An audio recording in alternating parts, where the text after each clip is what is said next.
Okay, so one question when you have to ask yourself when you're starting a garden is, why am I gardening? What are the benefits of doing this? Um, for me personally, it is a lot about getting fit again and like it's a full body workout gardening. You get low impact aerobic exercise, you get to build strength, and you use different parts of your body that you don't normally use.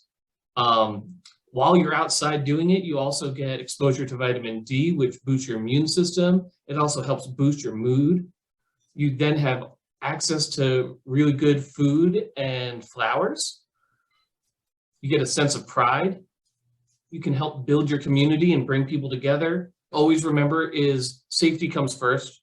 One of the most important things is wearing proper footwear when you're out gardening. You don't want to be slipping in the mud or pushing a wheelbarrow up the hill and lose traction. Shoes are really, really important. Another really important thing is wearing gloves to cover your hands. You're dealing with lots of sharp tools, all sorts of stuff. So gloves are really nice. And then we also have an endemic tick problem in this area. So it's really important to try to wear tick spray, either natural or DEET. If it's DEET, I would recommend spraying it on your clothes and not yourself. And then if you do that, or if you don't, make sure you do a tick check after you're done gardening every time. They are tiny. It's really important to look for them. On to spring gardening cleanup. A lot of people ask, why do you need to clean up your gardens in the spring? This is a photo of a garden. One of the reasons why you want to clean it up is, first and foremost, it makes it look a heck of a lot better. Also helps with health of the plant. I don't know about any of you, but the first sign of spring, I want to jump in my garden and start cleaning it out. I had to really temper myself and hold back, because spring cleanup should start when the daytime temperatures are consistently above 50 degrees Fahrenheit for at least 5 days, so the pollinators have a chance to live. Some of the tools that we have for the job, you're going to hear me referring to these tools throughout the program. This first one here, I hope you can see my pointer, the lopper.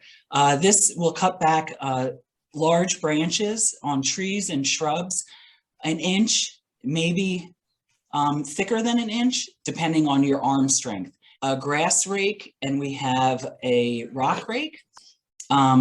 The rock rake, sometimes the stone rake, you can use for moving mulch as well.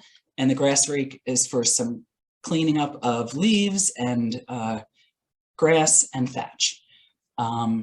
This is one of my favorites. You'll always find one in my back pocket when I'm in the garden. It's a bypass hand pruner.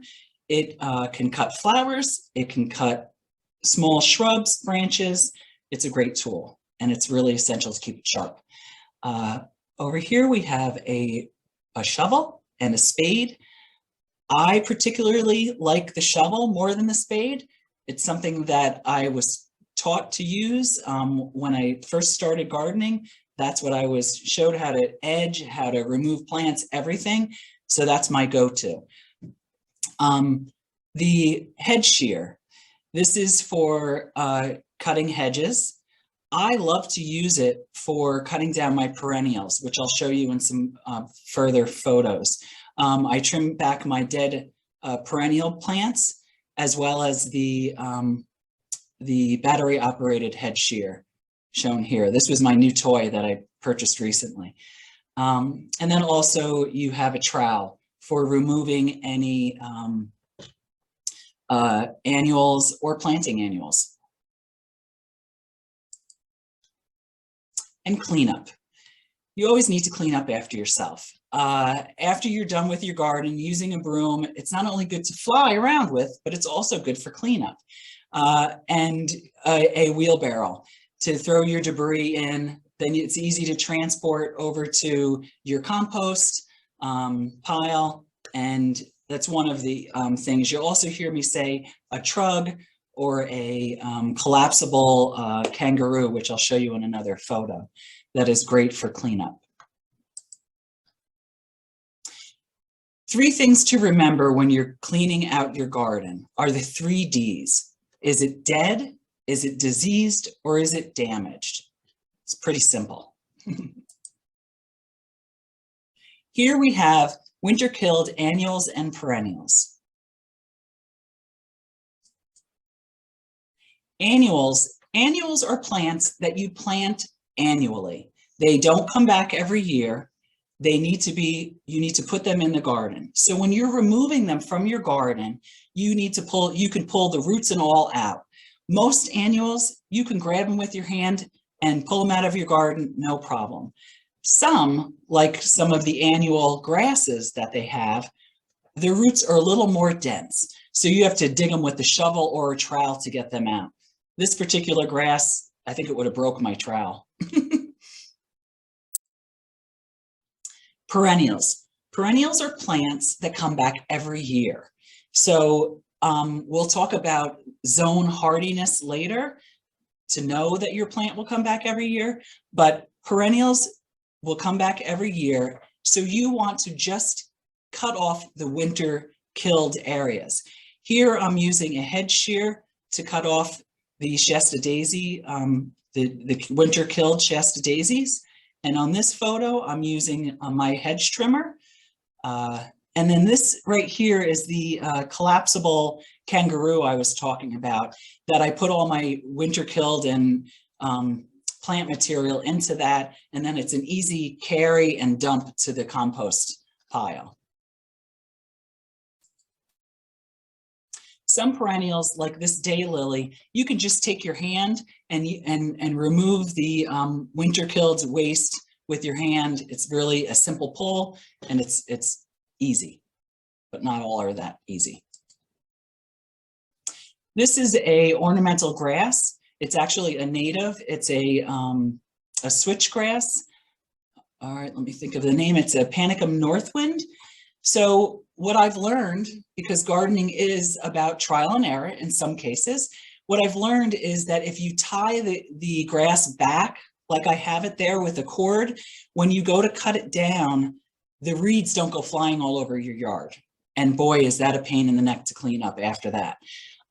Here I'm using a hedge trimmer. You can use a garden shear. I've heard of people use chainsaws and reciprocating saws. Whatever tool works for you, go for it. And here you can see how tall or how short I cut the grass and how easy it is that it just flops over and it's an easy carry to the compost pile. When you're dealing with garden diseases, the best way to not have them is to prevent them. So prevention is the key. There's a lot of different, when you're looking at plants to bring into your garden, it's really good to inspect any plants beforehand because you don't want to bring something in that you don't want there.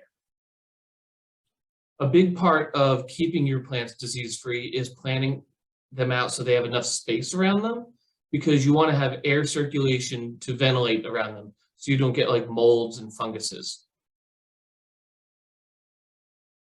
You also really want to plant the correct plant for the landscape that you're planting it in. You want to make sure that it's the right zone.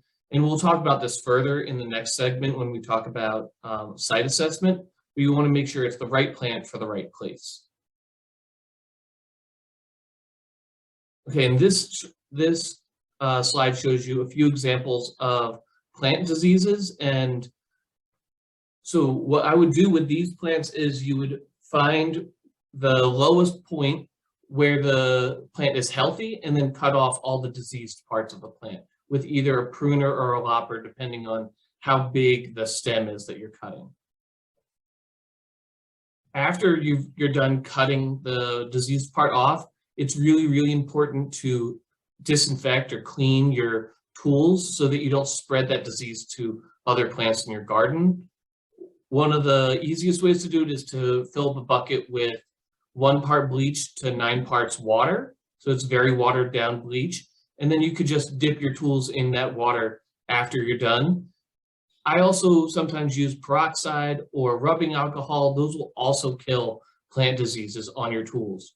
But when you're done disinfecting them, it's really important to wipe them down with a towel to dry them off. It helps reduce disease spread and also keeps your tools from rusting at all. Lastly, damaged. Here's an example of a wind-burned boxwood. How you would go about cutting or removing the wind burn is using your hand pruner, your bypass hand pruner, and cutting back to live wood. Live wood, when you cut back a dead branch, if you notice, it's brown. There's no life to it, there's no color to it, it's just brown. But if you keep cutting back down the branch, you'll slowly see green appear. That's considered live wood. So you want to cut back until you see the live wood. Here is an Arctic willow. If you notice, there's some damaged branches here. A buck came up and rubbed his antlers on this and pulled apart all the shrub and did some damage. So here I'm using a lopper to cut back way to the base of this shrub because I want to remove that whole branch because it's torn apart. It's a little bit overgrown, so I'm going to cut it back about 2/3 of the way to rejuvenate it. That's the term, and it will create those nice blooms. There's some other shrubs that you can do that with. Over here in the corner, I have a little spirea that I had trimmed back. So now would be the time that you could also prune back any shrubs to help them branch out and do their thing. Next, you would start cleaning up using a rake to get rid of any grass or garden waste and leaves that are in your garden that get blown in there through the winter. You can use a grass rake. I find using my hand to get in those tough spots are really helpful. It allows you to get each piece out using your hands. And that's really when it's critical also to use your gloves, because I've got a few cuts on my hands when I didn't wear them and tried to pull out a leaf. Also, now's a good time to trim up any trees that have any dead branches. Like we said before, part of the dead, any dead branches, you would trim them up now, or if you want to shape them a certain way, certain trees you can do that. And always don't forget to litter pluck.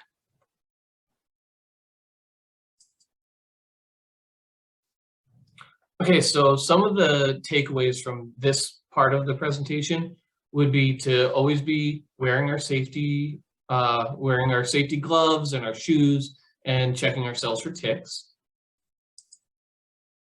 To remember not to get out there right away, but you want to wait until temperatures are above 50 degrees consistently so pollinators have a chance to burrow out of their holes and start living their above ground lives.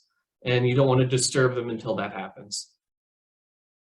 And then to remember that it's a full body workout. Take rests, drink water, and have a lot of fun. Tools for the job. We covered most of these tools in the earlier slide, so I'm going to kind of zip through this a little bit. Head shears, cutting back dead perennials and grasses and trimming up your hedges. Bypass hand pruners, trimming smaller branches. The loppers to trim the larger branches. Grasses, remove the leaves, grasses, and thatch. And dead waste. Shovels and spade, remove dead shrubs, perennials, and winter-killed annuals. Hand trowels, remove winter-killed annuals and plant new annuals. Broom, always clean up after yourself, and the litter picker to clean up your litter. And always have fun.